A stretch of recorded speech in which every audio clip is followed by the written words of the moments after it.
Hello and welcome to Off Track, the lockdown series. Over the past few weeks, we've chatted to some second generation racers. So this week, we're going to chat to a third generation racer in Frankie Wainman Jnr Jnr. Frankie, thank you so much for doing this evening. All right. You guys okay? Are you having a good time out there? Yeah, we're all good. We're all just, buckling down and going through it like everyone else. Yeah. I think today should have been the British Championship at Hednesford, so don't know. Bit gutting that we're not there, I suppose. I was planning on winning that one as well, so I'm a bit gutted. But maybe next year. So you would have won it if we were there. I like that. Obviously, yeah. That was the plan. Brilliant. Okay, so we're going to talk some stock cars and a load of other stuff. So if we start with looking at 2019, so do you look back at that as being quite a successful season for you? It's not my best season, I don't think. Missed out on the shootout by a little bit, and then I dropped down to blue, back up to red now for the start of whenever we continue racing. So I was happy to get back to red, but I'd prefer to stay red. Yeah. Okay, so were you disappointed to drop down to blue grades? Yes. Yeah, I was. I think I'm 9 times out of 10 good enough to be red, but the competition out there is just it's unreal. Yeah. So I've spoken to a few sort of red top superstars, and we spoke about how difficult it is, like week in week out, to get those points at every meeting. So do you find it challenging, and you're a bit like, I've got to get points, and it's really hard going? Yeah, it is hard. I mean, starting from the back, you've got to be on it. You've got to try and make your way through as fast as possible, and then lap 2, you've got all the superstars trying to get through you at the same time. So it is difficult, but it's especially hard when you're trying to, like, say I'm saving me good tyres for the final, and I've not got my best tyres on for the heat. It's difficult in that heat because you're starting at the back and you're struggling to get anywhere really. Yeah. So when you're in a race, is your focus more on getting forward and passing the people in front of you, or keeping those behind you? Which way around is it? I think you got to look. I just look in front of me, really. I mean, if someone behind me is coming past, they're coming past. There's not a lot I can do about it. So my main task is to get through the crowd in front. Yeah. Okay. So we mentioned right at the very beginning that unfortunately we aren't racing at the moment. But prior to kind of that happening, what plans had you made for 2020? What did that season look like for you? I mean, I wanted to win. Yeah. I wanted to win some races. I wanted to get into the shootout and establish myself as a good red top. Okay. And had you got like new cars on the way? Was that part of the winter, the plans? Yeah, I have a new shale car on the way. It was never going to be ready for the start of the season anyway. So yeah, it's still not ready now. But with everything that's happening, we're just we're taking our time with it. Okay.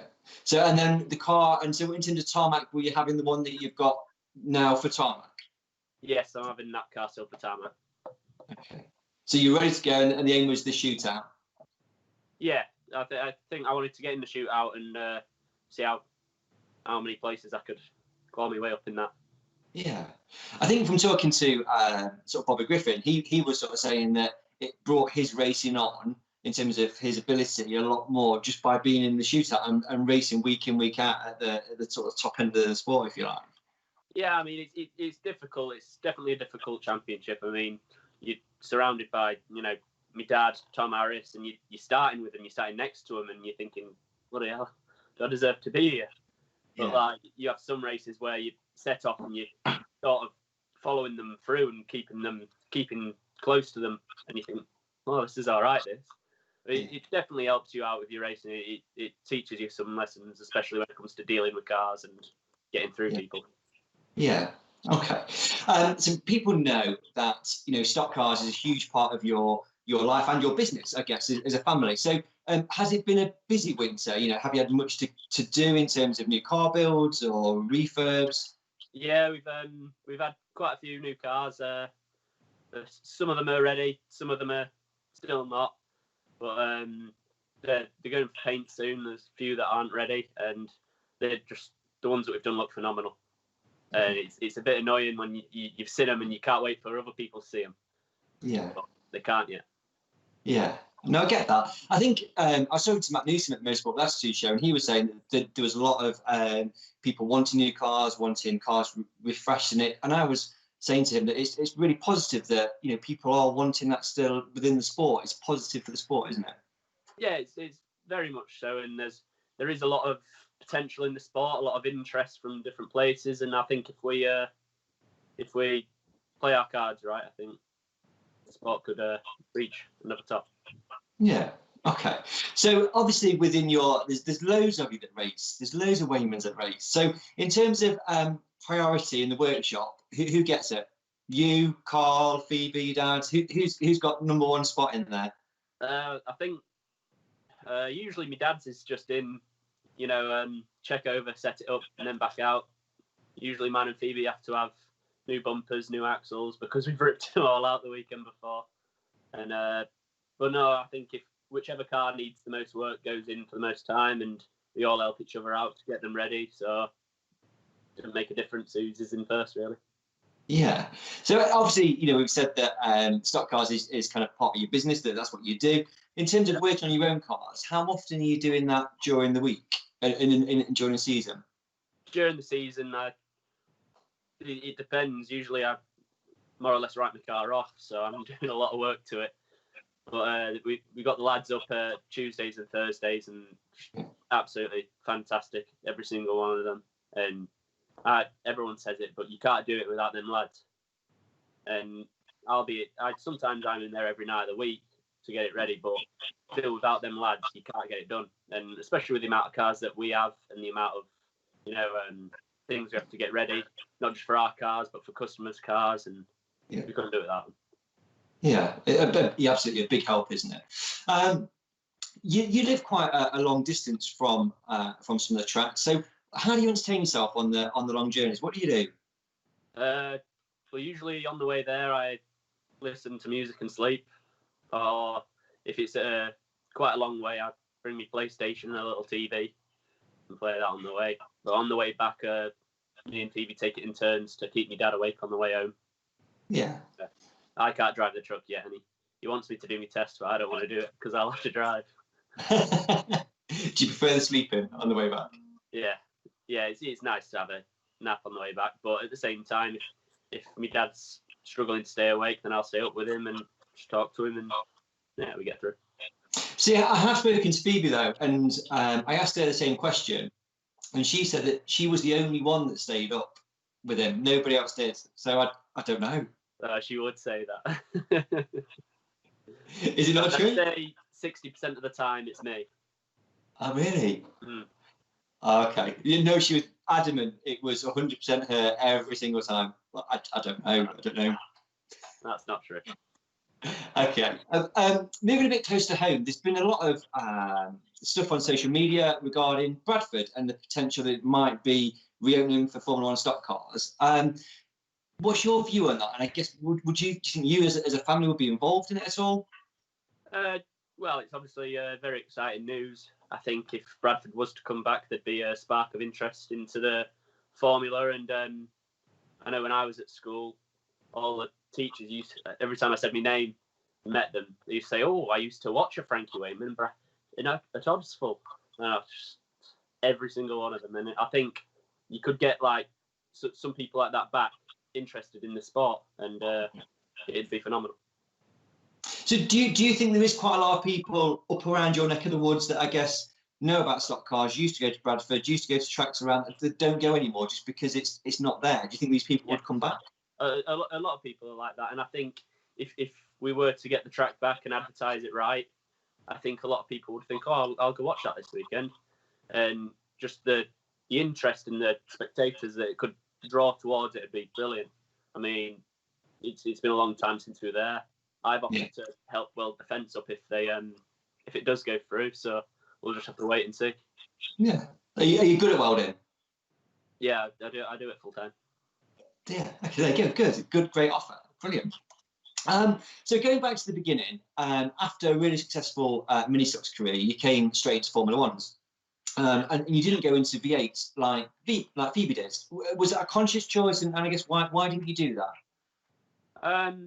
I think the goal was always to go into F1s. I mean, I grew up watching my dad and Andy and Speaky all bury each other, and I just thought, wow, I want to be part of it. So it was always going to be F1s, and I was confident. I was confident coming out of minis and into F1s. I had a couple of practice runs, and I thought, oh, it's not too bad. You know, it took me a while to get used to the rear-wheel drive, but once you're used to it, the contact and the passing people is similar to minis in some ways. Okay. Do you think it would have benefited you going to V8s first? I mean, got to learn the racecrafts of racing a stock car, or do you think actually you're okay going straight into Formula One? I think V8s possibly could have helped in some ways. I mean, they're got less power, and maybe it could have helped. But I had to go in a V8 round Stoke, and I was absolutely terrible. Completely different to an F1 and how you drive them, and no, I much prefer driving an F1. Okay, so you chose the number 555, or you were given that number. I don't know. So why that choice? Well, at first I was always 515 through minis because of my dad, and I'm moving on to F1s, and I didn't know what I was going to pick, and I was thinking, first I thought 512, but Michael Stewart has that, and then I was trying to think of stuff similar, and my dad says, "Oh, what if you just have 3 5s?" I thought, well, obviously it's big in rally, the 555. I thought it always looks good. I think it's a good looking number, so I just went with it. See, I think that's really important to have a number that looks good. I think that's really important. I think people miss. It's very nice. On my shale wing down the inside, I have it really big across really big numbers, and I think it looks brilliant. Yeah, good. And people can see you as well, which is good. Yes. Yeah. So you've mentioned your dad. So coming into Formula One, did you feel any pressure being the son of Frankie Wainman Jr.?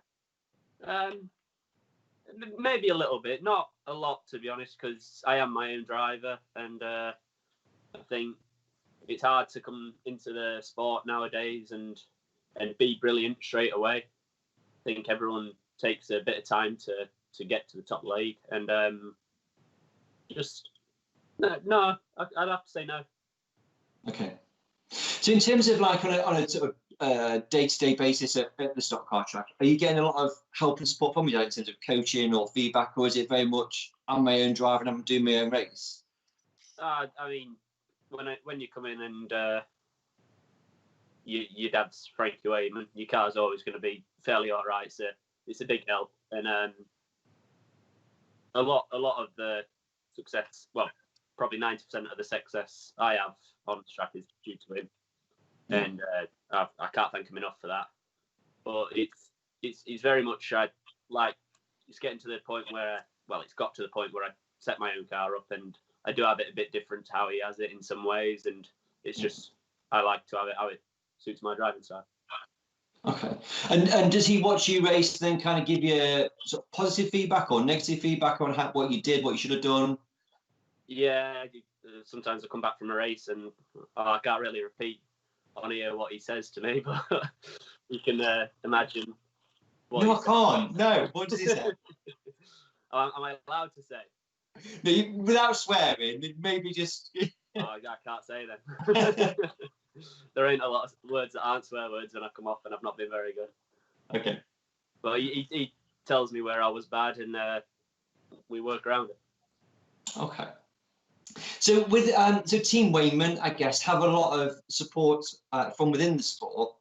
Do you think that brings with it added pressure as well, because you've kind of got a lot of fans around the truck and you've got a lot of people on the terraces supporting you? Did that bring additional pressure as well?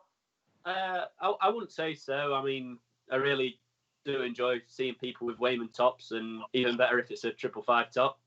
Yeah. But I don't think it'd add any pressure really when you're racing. You're not really thinking about it. You're more focused on the race and in the moment. Yeah. You don't really think about it when you're going around. But it must be great though when you're at the track and you've got that level of support, in the pits, and people come to talk to you, and it is brilliant. I love walking around, and every time I see someone with 555 on, I'm like, yeah, all right, you're cool. It's just nice to see around the track. Have you and Phoebe got some kind of competition at who sells the most sort of merchandise with your number on? And who's winning? We did for a, yeah, we did. I mean, I think she sells more than I do, but her stuff appeals to a lot of young girls at racing, and I get that. Yeah. So that, is that why you? That's that why? Is that, that's what I'm putting it down to. That's the only reason.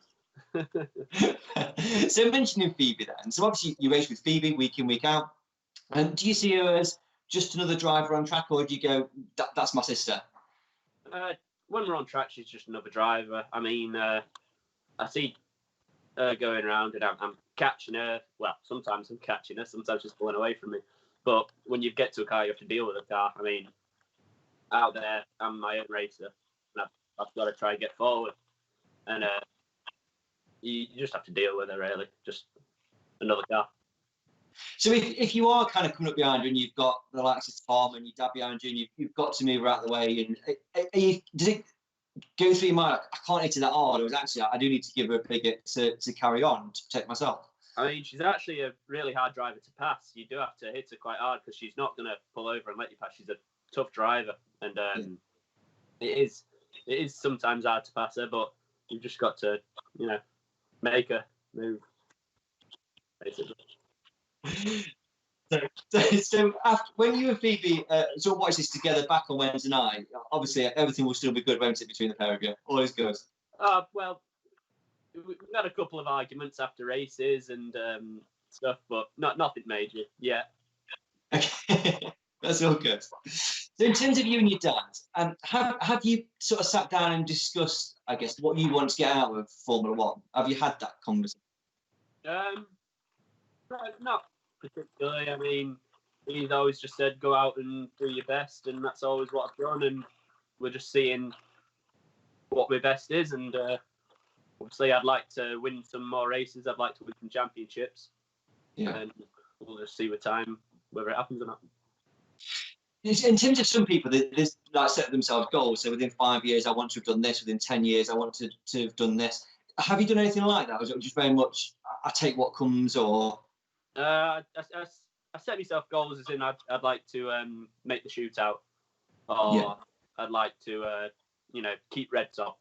But I'm not going to set a goal as in like, I want to win the world final 4 times in 4 years. I'm realistic. It's a tough game, and if you walk into it with the attitude of I'm going to clean up here, I think a lot of the time you'll get fenced, basically. Yeah. So you said last year you ran most of the year at Red. How much of a big step up is it to get to that superstar level where you are kind of winning finals? Is it a massive leap up, do you think? It's a massive leap. Yeah, it's to be superstar. You're scoring. You just scoring every race. You're scoring every meeting. You're up there with the points, and it's hard work. I mean, me being from Red, I've had meetings where I do score as much as a superstar, but then next meeting, I won't qualify for the final, and that's more or less the meeting. You've not scored a lot of points at all, and it's hard. The consistent drivers are always the ones that make superstar, I think. Yeah. And they're scoring week in, week out, and it's brilliant. Yeah. Okay. So so it's like quite and I guess the commitment as well in terms of how much time you've got to spend and money to spend to be at that level week in, week out is quite big, isn't it? Yeah. I mean, I think it's easy to sit here and blame budget for being superstar, but I know I could do better with the budget that I'm on. I mean, some of the lads who are superstar, just the kit they have is brilliant, and you look around the car and think, wow, that's amazing. And it's hard to think, I have to compete with that next race. Yeah. But you just go out and do your best. Yeah, absolutely. In a previous interview, I spoke with Roger Bromley, and he gave you the made-up award of best looking Formula One driver. How do you feel about that? Were you pleased with that victory? I was pleased and a bit worried. Yes. The way to go about it. But then again, I've heard Roger tell everyone at racing they're good looking, so So have you received the award through the post yet? Has it arrived, or? I wouldn't trust Roger sending me anything through the post, to be honest.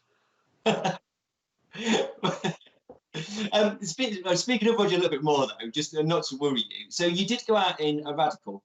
That was kind of organised by Roger. A, did you enjoy it? And B, did you kind of think circuit racing is something that I quite like, something I want to do in the future? I loved every second of it that day. I mean, it was absolutely brilliant. Just the speed and the speed you could take corners and not without the car pushing on or anything like that was just absolutely amazing. But then it was a track day and you'd come up behind someone, and I found it frustrating, you know, because if you're faster than them, they have to move out of the way. But if they didn't, you can't hit them. You can't push them out of the way. You've got to try and get around them without touching them. It was quite frustrating, and it's something you'd have to get used to coming out of this formula. Yeah. Did it take you a while to kind of change your driving style and change the way that you approached racing, being on a circuit? When I was racing on the circuit, I did have to change driving style a lot. I mean, I was very nervous because it was an expensive car that you're going around, and you don't want to crash it when it's not yours. I was doing mine. I think, if I hit the wall, I hit the wall. I'll fix it this week. But I was driving that. I was very cautious, and then it's a two-seater. So at the end of the day, Roger took me round, and I was in the passenger seat, and the speed he went, just absolutely unreal. And he was slamming on the brakes and hung yourself in your belts. It was just unreal. And I'm thinking, bloody hell, I'm doing nothing like this. I didn't know you could push it to this level. But he did. So in terms of the future, we've talked about stock cars, but then I guess with circuit racing, do you kind of go, actually, that's something I'd like, or it's something that I'm happy I've done, it's not for me? I was happy I did it. And, you know, if someone comes up to me and offers me a circuit car to race, I'll race it. But I can't see myself making the move. No. Okay. So going back to stock cars then. So you race most weekends throughout the season. In the winter, you're kind of building cars, repairing cars. Do you ever get bored of stock cars? I think it can get frustrating at times, especially if you're spending all them hours in the workshop and you don't get the results at the weekend that you wanted. I mean, last season I did take quite a lot of meetings off, and it's nice to have meetings off and do other things, but it's hard to maintain red top and try to get to the shootout if you're not doing as many meetings. But that's my aim. I do want to do less meetings and still be able to maintain red top and hopefully make the shootout. Yeah. When booking lists come out, people tend to look, and quite often when your dad's name's not on there, it seems to generate debate because the expectation is that your dad does every meeting. As a family, do you feel actually we do need to do every meeting, or what's that conversation like? Well, my dad wants to do every meeting, and every year I tell him he doesn't have to do every meeting, but he does every meeting anyway, and he loves it, and I like to do as many meetings as I can, but at the same time, it's nice to have a break. And I think maybe in the next few years, my dad might cut down a bit, but obviously a lot of people are disappointed when he doesn't race. And whenever I don't race, people put on Facebook, "Oh, how come 555's not booked in?" And I think, I'd like to take a bit of time off. Yeah. But no, it's good to have a bit of time off. Yeah, no, absolutely. Of course, you need that break. I guess. So my question would be then: do you feel the pressure? Actually, I do need to race because people are saying, "Oh, why is Frankie not racing? Why is Frankie Wainman Jnr Jnr not racing?" Do you feel like a lot of the time when I miss a meeting, someone will put on, "Oh, how come 555's not booked in?" And it's nice to know that people want to see me race or want to see me crash or whatever. But I don't want to do I do want to do every meeting, but I have other things to do. Yeah. And sometimes you just can't do every meeting. Yeah, absolutely. Okay, thank you for that. Okay, so you mentioned trying to do other things away from stock cars. So do you have any other hobbies? What do you do when you're not doing stock car racing? I follow Liverpool, so it's nice to go watch them whenever I can, and then I like to play a bit of footy with my mates when I can. like to go to the pub and just normal stuff really. Normal stuff. So have you got a set of friends outside of stock cars that kind of don't come to stock cars, don't really know what you do? Does that happen? Have you got that? They know what I do, but some of them haven't been before, and some of them have been once and twice. And I was saying to them, if Bradford does come back, it'd be nice for them to come and watch me, and just friends from school and college, really. Yeah. So have they got no real interest in stock cars? It's kind of they do, but a lot of them don't drive, and then they say, "Oh, where's your next meeting?" You say, "Oh, it's 4 hours away," and they think, "Oh, I ain't driving that far to watch you." So yeah, get them to Bradford. That'd be good. That'd be good. Brilliant. So you are part of this up and coming gang of sort of young drivers in the sport. Do you kind of look at those as like sort of real competition? You want to beat them week in, week out, the likes of sort of Charlie Sorder and Finn Sargent and that lot? Yes, yeah, definitely. It might sound weird, but I do want to beat them. I mean, there's a lot of young lads, and all of us want to be better than each other. So it's just competition, healthy competition. And no matter who it is, I want to beat them, but sometimes I want to beat them a little bit more. Yeah, that's good. That's good. Throughout these lockdown interviews, we've touched upon the dual surface car debate, and I guess Phoebe's done that. She won the championship was last year or the year before. Yeah. And so, where do you sit on the dual surface car debate? Obviously, you've got your sharing tarmac car for 2020 potentially. What's your view on it? I mean, I did this season as a dual car, and it's hard. Don't get me wrong, it is hard. You can do it, but it's not so much if you go from tarmac to shale, you're not too bad. But to get it from shale back to tarmac, a lot of the time you're talking by the Grand National, you've got it somewhere near, and then you need to set it back up for shale next meeting. So it's definitely difficult. I mean, I'd like to see it in the future, maybe bring the two specs closer together. They are coming closer together slowly, but it'd be nice to see more people trying to do it with one car, and then you wouldn't have to spend as much money to be competitive. But I think people with two cars are always going to have an advantage. It's not just about setups. If you do take a lot of damage one week, and you're on the other surface the next week, you think, oh well, I've got 2 weeks to do that car now rather than 1 week. Okay, but in an ideal world, your view is actually the sport should try and move the specifications closer together, so it is possible to do the one car week in, week out. Yeah, I'd like to see more drivers being successful with one car, and I think the specs could become closer together. We just need to bring it in at AGMs, but obviously people have to agree with me, so I'm not everyone. But yeah, we'll have to see whether they do or not. Okay. So it's movie night at the Wainmans. It's your turn to choose the film that's going on. What film are you picking, and why? Oh, I like quite a lot of the Marvel franchise, and some of the DC, like Batman and stuff. I'm very childish when it comes to stuff like that. But then again, stuff like James Bond and stuff like that, just action films. I don't like sad films or our romantic films. I don't see the point in sitting there and crying at your TV. I don't like horror films because I don't see the point in it. Just sit in the living room and be scared for 2 hours. There's no point, is there? I like to watch film and be like, Christ, that was awesome. So you don't like crying and you don't like being scared. So anything that doesn't fit in those categories is okay. Yeah. Everything that isn't them is all right. Okay. The following nights, you've had movie night. The next night, you organise dinner party.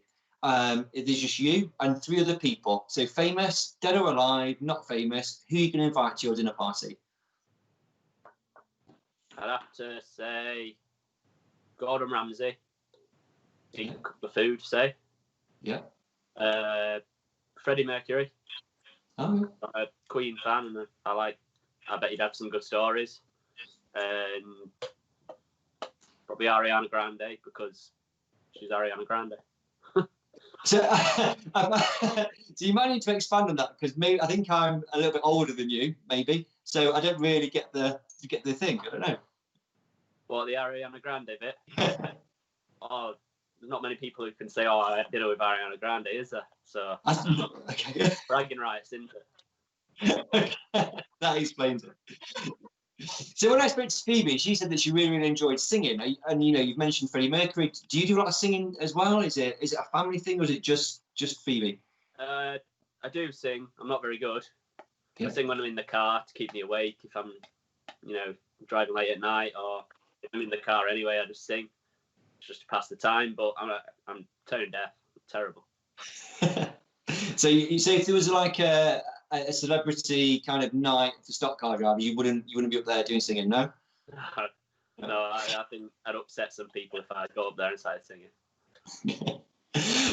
We've mentioned, or you've already mentioned in the dual surface car question around car specification. So if you had a magic wand and tomorrow you could make one change to Formula One stock cars that you think would improve the sport, what would it be? Oh, that's a good question. I'm trying to think of answers that won't upset people. Yeah, it's fine. Nobody watches it anyway.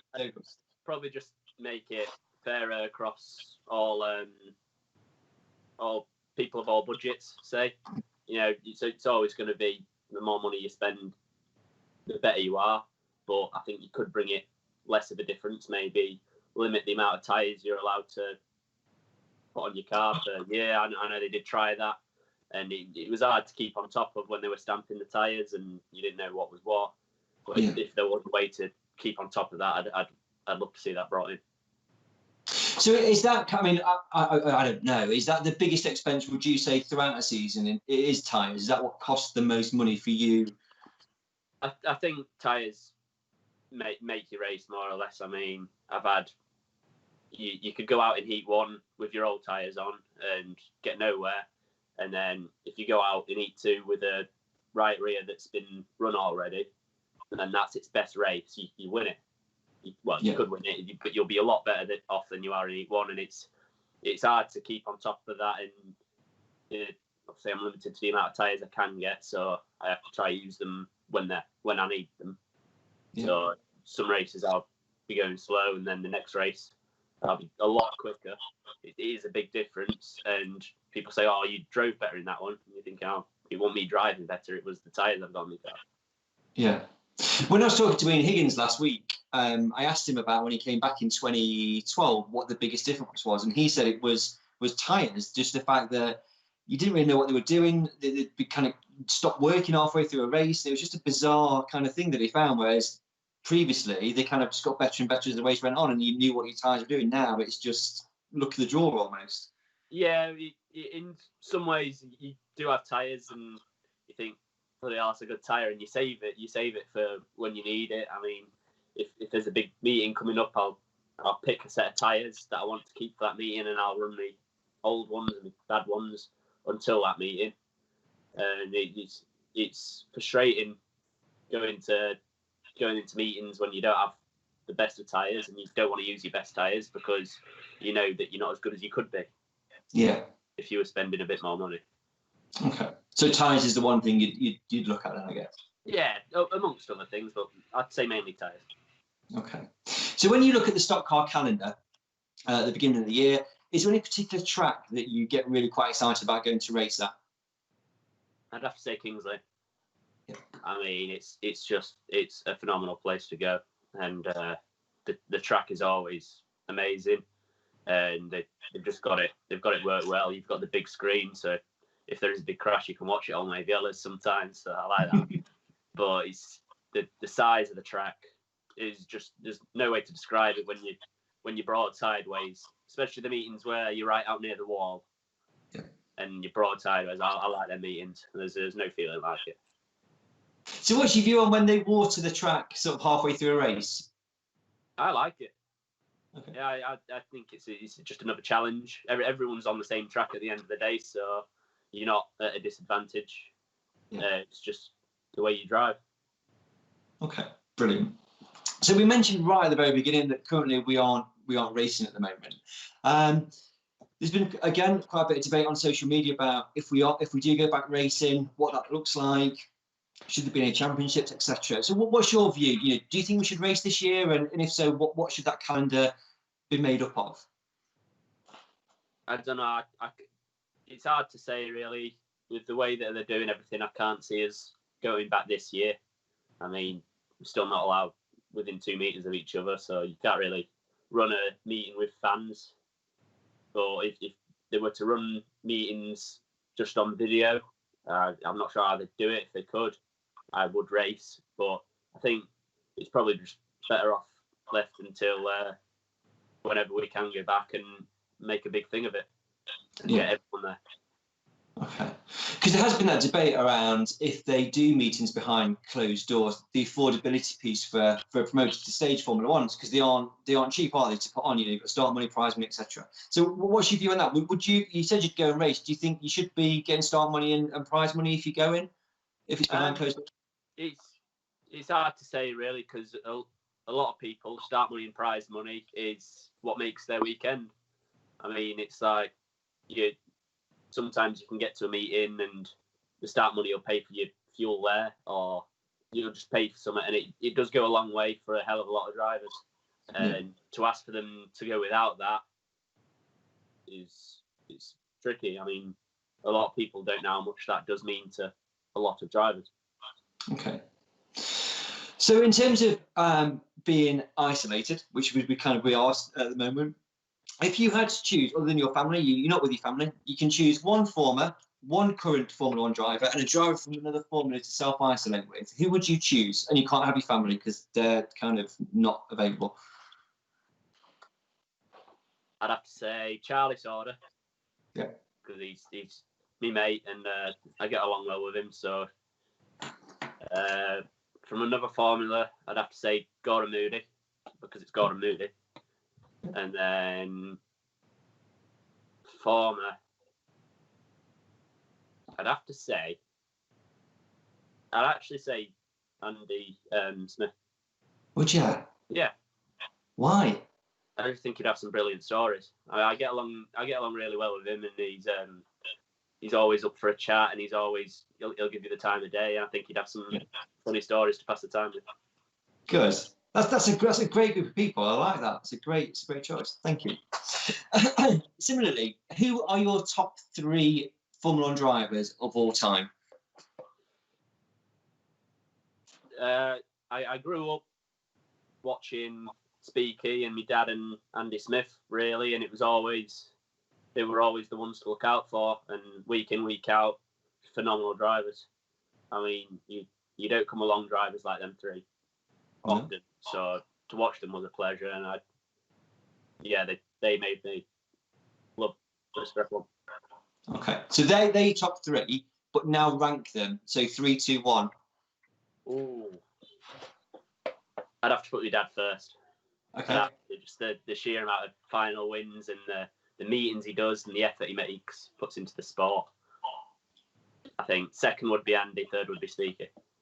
And how do you differentiate between those two? Sorry. I think Andy was more successful in F1s at the end of the day, and I know Speaker did very well in F2s and whatever other formula he was in. But going off F1s, the biggest formula in my eyes, Andy was a lot more successful. But you're right, and I think that period of time in the sport was incredible with those 3, your dad and Andy and Rob. That, week in, week out, it made it fascinating viewing as a spectator just to watch them. Yeah, it was fantastic. I mean, you never really knew what was going to happen. They'd always fall out, and you go to a meeting excited to watch them 3, and you think, oh, bloody hell, I wonder who's going in today. So it's always just good to watch. So how was your dad? If you had done at a bad meeting at the hands of Andy or Rob, was he okay on the journey home? Was he all right?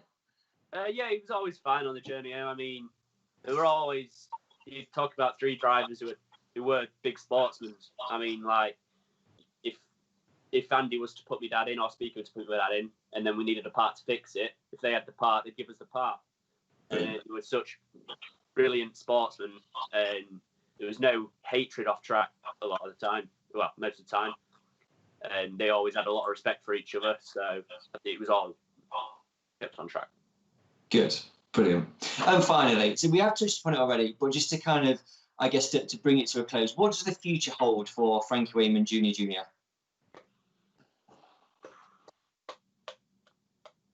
Probably a receding hairline. Yes, probably is going to happen. No, I want to win. I just want to win. I want to win championships. I want to get my name on trophies, on shields, and you know, it's just my goal. And sell more merchandise than Fever, yeah? Yeah, maybe one day. I can't see it happening anytime soon, but maybe one day. See, even my daughter's got a Phoebe hoodie, so yeah, sorry. Frankie, before we go, is there anything you'd like to add before we end? Just like to say that I know it's hard for people at the minute, and if you are missing BriSCA F1, when we do restart, make sure you're at every meeting. Brilliant. Thank you very much. Thank you very much for your time tonight, and hopefully we'll see you trackside soon. Cheers. Thank you. Thank you. Bye. Bye.